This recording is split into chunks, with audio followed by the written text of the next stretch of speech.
Hey, welcome back to another video. In this video, I am going to show you how to change the engine air filter and the cabin air filter in the tried and true Lexus GX460. All right, in my past videos, I went with generic brand, and for a few dollars more, I'm going with Bosch. Now, here's the main reason.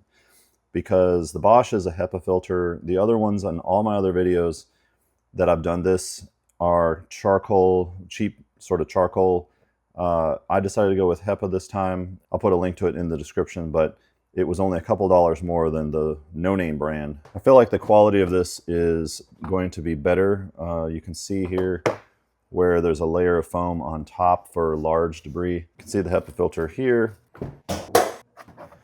Pop this clip, pop that clip, and there's one more back here.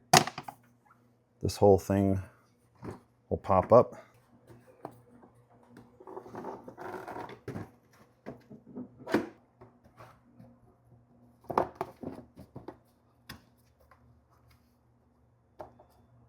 All right, the main thing is you just want to make sure that this rubber seal is flat on all four corners. And that's it. Okay, now for this cabin filter. After you take everything out, you're just going to see a little cover here. Gosh, that is super easy. Way easier than the 2010 even. Got that, and then this will just come right out. One thing you want to pay attention to is has an arrow pointing up. It's interesting, they've got things here to keep this rigid. Airflow up.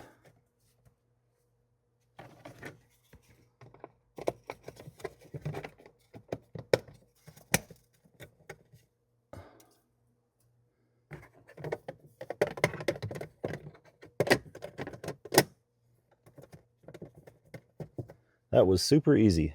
Hey, I think we did that in less than 5 minutes. I do it usually every year or every 10,000 miles, which is about how many miles I drive in a year. I hope this video was helpful, and we will catch you on the next video.